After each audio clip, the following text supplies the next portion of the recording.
the Convergence Studio in the School of Communication, this is Loyola News Chicago.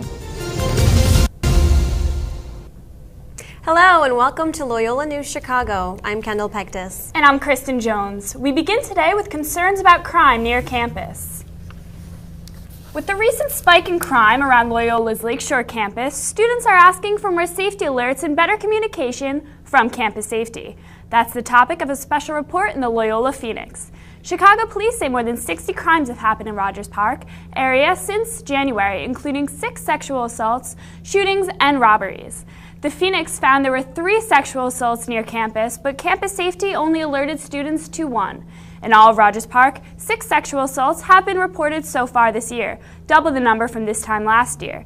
Cases of aggravated battery also doubled in January compared to last year. Megan Carabelli sat down with Phoenix reporter Jordan Berger, who says crime is up, but campus safety is doing what it can. They want to give students all the information and they want students to be aware of what's going on, but the problem with that is they have to make sure all the information is accurate before they can give it to students. I think students have a right to know about crime that's going on in the area, and we can't protect ourselves if we don't know what's going on. We are just going to walk down the street unaware, and everybody deserves to know exactly what's going on in their neighborhood so they can keep themselves safe. Budget for next fall because of the upcoming tuition increase. The money will be used to buy more surveillance cameras and panic alert systems in classrooms. Loyola students are facing a rise in tuition for next year. Loyola's president, Father Garanzini, announced the new increase in January in an email sent to students. He said the increase is needed to keep the quality of Loyola's academic programs, but that does not go beyond the cost of living.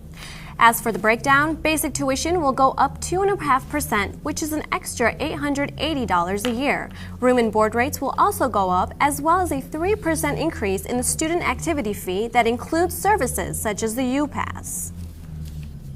Joe Flaherty caught up with students to find out what they think about the new added costs. Loyola has nearly 10,000 undergraduate students, and almost all of them get some sort of financial aid. But while Loyola is ranked as one of the top value colleges by U.S. News & World Report, it is also on the list of leaving graduates with the most debt. While this latest rise in tuition is unwelcome, it comes as no surprise to most Loyola students. It seems like every single semester since I've gotten to Loyola, we've gotten the same email that they raised tuition, so I'm honestly not surprised at all. I hear that it increases every year. So that's a little nerve-wracking just because I do have a loan out, and if I do have to increase that, it'll kind of affect my summer plans. Despite the increase, Loyola will provide $134 million in financial assistance. Joe Flaherty, Loyola News Chicago. One change that may help some students, Father Garanzini noted that students can now take up to 21 hours a semester at the standard tuition rate. If you're interested in environmental sustainability, you might have heard that Loyola Student Farm is closing down. The farm has operated in McHenry County near Woodstock since 2011. It had a large garden and served as an educational environment for students, including summer internships for students interested in sustainable agriculture. It also provided for Loyola's Retreat Center and the Rogers Park Farmers Market. The Institute for Environmental Sustainability has not given a clear reason why the farm is being shut down, except that the situation will be reassessed in 2 years. Just a week after the Department of Programming announced Kesha would headline at Colossus, the popular singer canceled her performance. Emily Olson has more on how Loyola students reacted to the news. Tickets sold out just one day after it was announced that Kesha would be performing at Colossus this year. Unfortunately, Kesha is no longer able to attend. We asked students at Damon Student Center how they felt about the news. A lot of people are more disappointed. They kind of already checked out of it and they're just like not interested as much anymore. I think a lot of people who also bought the Kesha tickets are also going to switch over and buy the big blue. Our bosses are working really tirelessly to figure things out, but other than that, I mean, they're doing everything they can. I was really upset because I was looking forward to seeing her, and I don't listen to her that much, and that's okay, but I just thought she'd be a really fun time. The Department of Programming is still working on solutions. For now, it seems like Colossus tickets are still selling. Emily Olson, Loyola News Chicago. Multiple sources report that Kesha is being treated for bulimia at a rehab center in the Chicago suburb of Lamont. We now have the latest numbers on the people who have signed up for Obamacare. The new government figures show more than 3 million Americans have enrolled under the Affordable Care Act since last fall. 88,000 Illinois residents are part of that number, with half of them 45 or older. But the government says there's also been an increase in the number of young people signing up. In hopes of getting that number to increase even more, Illinois has teamed up with The Onion, a satirical news site geared toward people between the ages of 21 and 34. The Chicago Tribune reports that the state is paying The Onion for ads and online marketing, hoping to reach a younger audience. How would you feel if you couldn't drive down the Magnificent Mile? That part of North Michigan Avenue is one of 20 streets in Chicago that would be closed to car traffic under a proposal from the Active Transportation Alliance. They're a civic group that advocates for pedestrian and bike-friendly streets. But people we talked to closing down that part of Michigan Avenue say that it would be disastrous. As far as the traffic, because this place, it's a lot of traffic that runs down here. And I think if you divert the traffic, it'll cause congestion in another area. It is, and if they're going to put more traffic along the back roads, it's going to be ridiculous getting around. I work down here, and I do drive around a lot, so I don't think it's a good idea. And that's part of the fun, is driving up and down the street, I think, especially if you're a tourist. The Transportation Alliance has given its proposal to the city, but there's no official word from the city on the next step. A winter wonderland sounds good in theory, but not for those who need to get somewhere. Lauren Lopez reports on how this harsh winter is affecting commuters. Although Chicago is used to rough winters, what we're experiencing now is a whole new ballgame. Nearly 60 inches of Although Chicago is used to rough winters, what we're experiencing now is a whole new ballgame. Nearly 60 inches of snow and temperatures well below average are seriously affecting the commutes of many Chicagoans, including Loyola students and staff.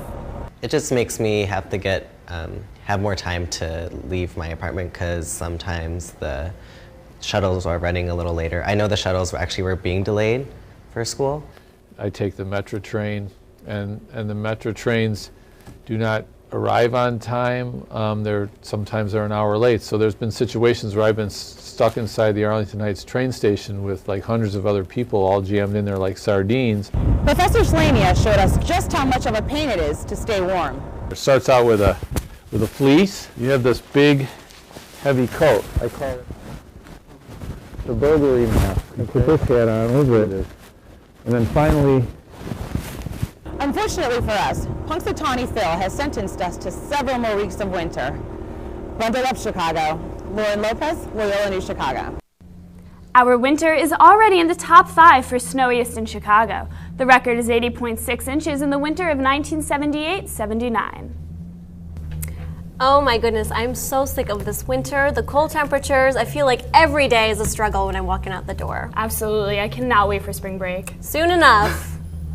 Well, you may be sick of the weather, but some people aren't. Coming up, find out how some people are actually skating through the cold.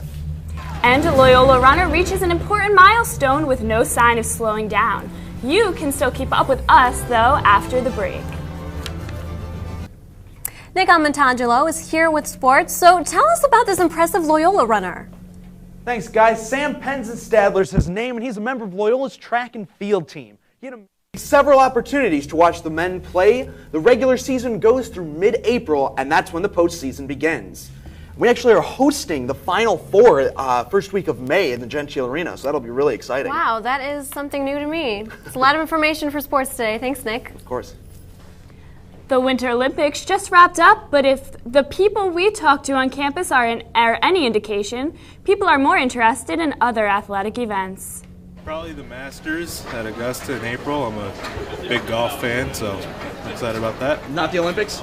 Not so much. Summer Olympics I'm more interested in. I'll watch a couple skiing events and whatnot, but no, hockey's not my thing and ice skating's not my thing, so whatever. March Madness. March Madness? Yeah. Why not the Olympics? I don't know. Especially the Winter Olympics, I just don't really get into them. You don't see the athletes year round, so you don't really know who they are. I don't know. I can't really relate. I don't ski, I don't snowboard, none of that stuff. So. I'm so interested in Arch Madness, which happens during our spring break. Our Missouri Valley Conference plays all the playoff games in St. Louis, and we're going down there. Arch Madness, which Sister Jean mentioned, is the Missouri Valley Conference Tournament in St. Louis, and several Loyola student journalists will be there to cover it. This year's winter may be one for the record books, but some are saying get over the cold and have a little fun. Outdoor activities like ice skating may be the last thing on the minds of some Chicagoans, but while most people are trying to stay indoors and keep warm, others are out making the best of the cold weather. It's fun to play in the snow. It's like beautiful with the snow on the trees. I think it's awesome. I love the snow. I love the cold. That's why we live where there's 4 seasons, right? Gotta have all of them. An ice rink manager says although the cold weather has hurt their businesses a little, people are still coming out and enjoying themselves. This winter has been unbearable at times, but some creatures with their own fur coats have done okay. The Lincoln Park Zoo has been open every day this season, even though zoo officials say that there's been less attendance. The last time it closed for a day was during the blizzard of 2011. The zoo has about 1,100 animals, and zookeepers have temperature range guidelines for each species. So if it's cooler outside than their natural habitats, the animals are housed indoors. And while some are enjoying their stay inside, others seem to be having their share of fun out in the snow and cold. It's the rainbow at the end of a pot of gold for some McDonald's fans. The seasonal Shamrock Shake is back. Although the mint green treat is in celebration of St. Patrick's Day, the shake is available at participating locations. That includes a McDonald's near both Lakeshore and Water Tower campus. The Shamrock Shake was introduced in 1970, and it's been a big hit ever since. Well, I think I know where I'm going after I get out of here. Absolutely. That sounds great. Time for a shamrock shake for all of us. Doesn't even matter that it's cold. It's on me. Well, I guess it's on Kristen, so it's not on me. Perfect. Well, that is all for our news today. Thank you so much for watching. We leave you today with some beautiful shots of Lake Michigan from the Lakeshore campus. See you next time.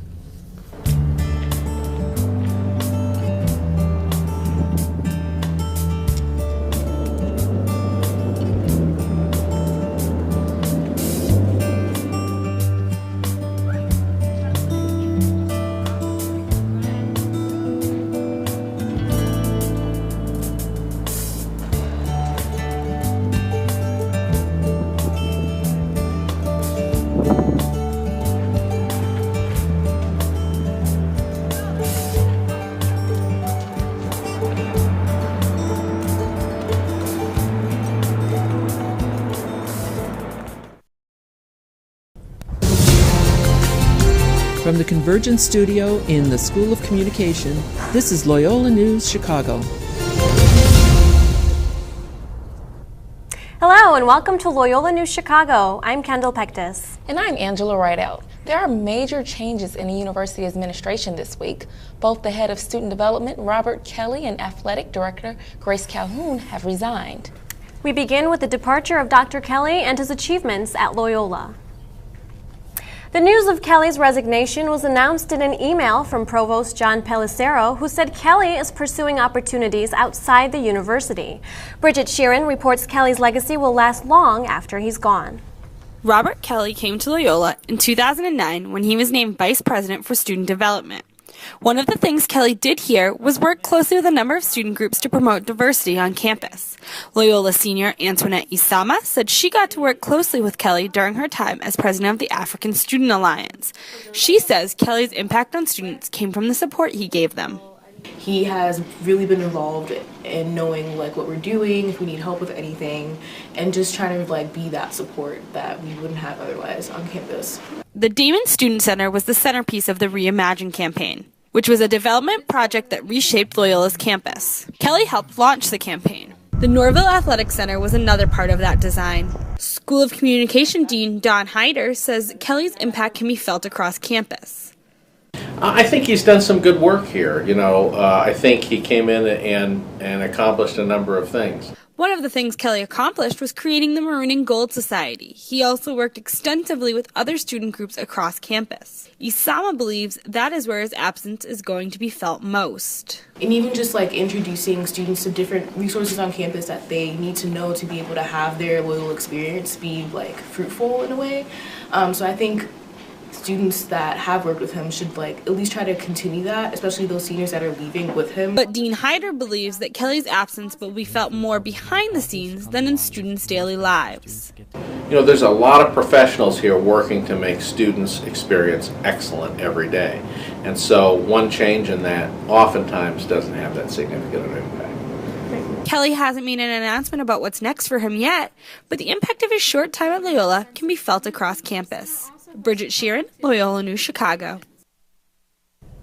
Dr. Kelly's resignation was effective starting March 24th. In the interim, Jay Neufeld will serve as Dean of Students and Vice President of Student Development. The Provost said in his email that a national search for a permanent replacement will begin immediately. Kelly isn't the only member of the administration leaving Loyola. Athletic Director Grace Calhoun announced that she will resign this May and take a similar position at the University of Pennsylvania. The resignation comes with 2 years left on her 5-year contract. Calhoun is best known for a high-profile hiring of WNBA legend Cheryl Swoops as the women's basketball coach, as well as facilitating Loyola's move to Missouri Valley Conference. At a news conference on the Penn campus Monday, the Ivy League grad expressed her excitement for what lies ahead. I can and will promise a can-do attitude and a tireless work ethic that will serve the student athletes, coaches, staff, alumni, and the broader Penn community that you have so graciously afforded me the opportunity to serve. Calhoun has not delivered a public comment here in Chicago. The athletic department will say only that it will immediately begin a national search for a professor. Later in sports, we'll see why this move comes as a surprise for some longtime watchers of Loyola athletics. Voting for Loyola's USGA elections are now underway. Sophomores Flavio Bravo and Michael Fasulo are running against juniors Philip John Puzo and Samantha Juarez on the presidential and vice presidential tickets. One of Bravo's main goals is to increase opportunities for students to be involved in administration decisions. He hopes to bring back a State of the Students address as well as improve relationships between Loyola and the Edgewater and Rogers Park community by creating a Chief Community Relations Officer. Vice presidential candidate Samantha Juarez says one of the main focuses of her campaign with presidential candidate Philip John Puzo is increasing diversity at Loyola. The candidates hope to create a new position called Chief Diversity Officer, which would be a point person to create a more diverse campus community. Juarez says they also hope to work with the administration on the issue of gay marriages on campus as well as helping undocumented students. Students can vote for their candidates today through their Loyola email along with a new environmental policy. Loyolans are being asked to vote on a new environmental project that will reduce the use of plastic bags on campus. Gabby DeMargin has more. The new BYOB, or Bring Your Own Bag project, is encouraging the use of reusable bags as a part of the university's overall goal towards sustainability. We asked students at the downtown campus what they thought about this proposal. There's so many other things that we can be investing our time into at this point that plastic bags are probably way low on that list, and it's just like the water bottle ban. It really doesn't seem like that big of a deal to me. Even though Loyola is a very eco-friendly school, there's not much of an alternative to plastic bags. You know, everybody uses them and they're used every day. They're common household items. I think universities are doing their best to take a lot of these pro-environmental measures, and this sounds like one. So absolutely, sure, I could see this passing, yeah. 1. Mayor Rahm Emanuel has supported a citywide initiative to minimize plastic bag use, and Loyola doesn't seem too far behind. Gabby DeMergen, Loyola News, Chicago. The Bring Your Own Bag voting results will be released Friday. If students agree to the project, the Student Environmental Alliance will present the ideas to the university administration. Crews are still working to clean up the L train that derailed at the O'Hare Blue Line stop. The crash reportedly caused $6 million in damages to the station. At least 2 lawsuits have already been filed for $50,000. The crash happened at 2:52 in the morning earlier this week. Reports say the driver dozed off as the train was approaching the station. The train then jumped off the tracks and climbed up a good portion of the escalator, injuring 35 people. The NTSB ruled that the train's emergency brakes had been activated, but it's not yet clear why they failed to prevent the train from leaving the tracks. Until the station reopens, buses will continue to take CTA passengers from O'Hare to the Rosemont stop. Chicago drivers now have something besides the potholes to complain about. Money blog NerdWallet ranks our city's parking the first of the worst. High fees and motor vehicle thefts per capita is why parking in Chicago is worse than anywhere else in the country. Spots are limited on streets surrounding popular attractions like Michigan Avenue. Kristen Jones reports more. Although Chicago was voted the worst city to park in the United States, it isn't the most expensive daily on average. Honolulu is actually $40 a day to park, Chicago around $30, and Idaho is as low as $12. It's really expensive. The government just wants to rip us off. For street side, I feel like it's like $2 every 30 minutes.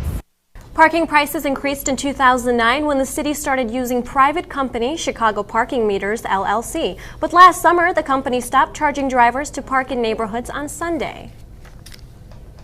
Oil and gas company BP is making headlines for a malfunction at its Indiana refinery. Nearly 500 gallons of oil spilled into Lake Michigan, just a few miles away from Chicago city limits. BP representatives say they're still working to collect and remove the crude oil. U.S. officials say the oil spill in Lake Michigan did not jeopardize wildlife or human health, but this isn't the first time the London-based company has made news for an accident. It was also responsible for a huge Gulf oil spill in April 2010. A mumps outbreak is affecting students at Ohio State. Since Monday, there have been 45 cases of mumps at Ohio State and 18 cases among community members in Columbus. So far, there haven't been any mumps cases at Loyola this year. To ensure it stays that way, the Wellness Center offers some tips. 2 vaccinations are key. The first is at the age of 1 and the second is between the ages of 4 and 6. Also, remember your manners. Cover your mouth when you cough and sneeze, and don't forget to wash your hands. Wellness Center Director Joan Holden says the vaccine will likely keep you from getting the mumps. It cuts down on outbreaks when you have vaccinations conducted in a pool of people. So even though people can get vaccinated, you can still be susceptible to the disease, but it's not very common. Ohio State isn't the only state with the mumps outbreak lately. Fordham University in New York had one recently as well. Loyola students can go ball to raise money for cancer. The 9th annual St. Baldrick's fundraiser is coming to Loyola on April 3rd. This video is from the St. Baldrick's event in 2011. Students are encouraged to attend, volunteer, and even shave their heads to help raise money for children's cancer. Volunteers want to raise $30,000 this year. They've currently raised almost $14,000. Students interested in volunteering should visit stbaldricks.org. Coming up on Loyola News, what are a group of Loyolans dishing about Pope Francis? And next in sports, we try and make sense of Dr. Calhoun's sudden departure with an insider's perspective. At Northwestern could drastically change the landscape of collegiate athletics. The National Labor Relations Board of Chicago has ruled that members of Northwestern's football team are considered employees of the university. Therefore, the NLRB has ruled that the team can legally unionize, setting a precedent for universities across the country. The athletes are forming a union to seek better medical coverage, concussion testing, 4-year scholarships, and possible salaries. Northwestern released a statement saying they plan to appeal the ruling, but the appeal process may take years to reach a final decision. And Joe, this surely wasn't a move anyone could have predicted. Yeah, that's definitely right, Kendall. From Grace Calhoun's perspective, this must seem like the opportunity of a lifetime. Let's just say I need a new pair of shoes. But they're hoping that all that's dried up by the time they have to host Drake this Saturday for a doubleheader. And that's all for sports. It's a lot for sports. Thanks, Joe. It's a busy week. USGA President Pedro Guerrero has vetoed a proposal to cut ties from certain companies benefiting from the Israeli-Palestinian conflict. The Phoenix reports corporations profit from well-documented human rights abuses by the Israeli government. The USGA voted 26-2 for Loyola to divest from these organizations earlier this week. Despite Guerrero's veto, Loyola is the first Catholic institution with students who have initiated a divestment issue. Pope Francis is receiving a special visit from President Barack Obama this week to discuss the issues of poverty and social justice. Loyola students recently dished to NBC's Ann Thompson about why they think Pope Francis is a good example of faith in action. In one short year, Pope Francis has changed the conversation about the Catholic Church. At Loyola University Chicago, they talk about him in theology and business classes. So what did your marketing class think of Pope Francis' brand management? Everyone just thinks it's great. They all agreed that the Pope is certainly changing the image of the church. He gets high marks from these student faith leaders who think of Francis as one of theirs, because the Pope from Argentina is a Jesuit, like the priests who run their school. He does a very good job of representing our generation or the community that I have here at Loyola. He's a really perfect face for faith in action. In our generation, people can identify with him because he just talks about how to love each other. Jorge Venta was one of 3 million people on Rio's Copacabana beach for the Pope's World Youth Day Mass. He gets down to the level of the people and just talks to them like normal words, not look up in the dictionary or stuff, A message he delivers in Italian or his native Spanish. Just to be able to hear him speak Spanish and for my mom to understand it, for my family to understand it, it's just so important to me. Being a gay Catholic, what he says about gays and lesbians, is it's not changing what the Catholic Church has to say, but it is changing the voice of how it is said. They love that this Pope prefers the bus to a limo, carries his own briefcase, will stop for a selfie, and laughs at himself. He is, they say, just like us. Do you like the fact that he doesn't like the bling? I love it. The red shoes are a little much. You like the brown ones better? Yeah, I kind of dig them. I think that the voice of the Pope is a really great voice. But I think the church is us. He's just like us. Loyola is hosting a symposium to mark the first year of Pope Francis this week. There are several discussion segments as well as a Q&A with all the speakers from throughout the day. Coming up in our Loyola News Extra, 35,000 moviegoers are heading to a theater near you. But for what? And a grandma finds a new way to get jiggy with it when we come back. Getting jiggy with it. Getting jiggy with it.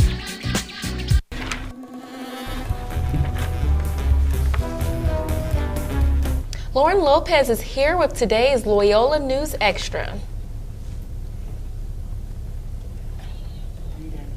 Oh, I hear Chicago's a pretty big place for films right now. Absolutely. There are a ton of festivals throughout the year here in Chicago, from Filipino to African and Israeli. But now, it's time for the Chicago Latino Film Festival to take center stage. The 2-week festival is now in its 30th year and is hosted every April by the International Latino Cultural Center.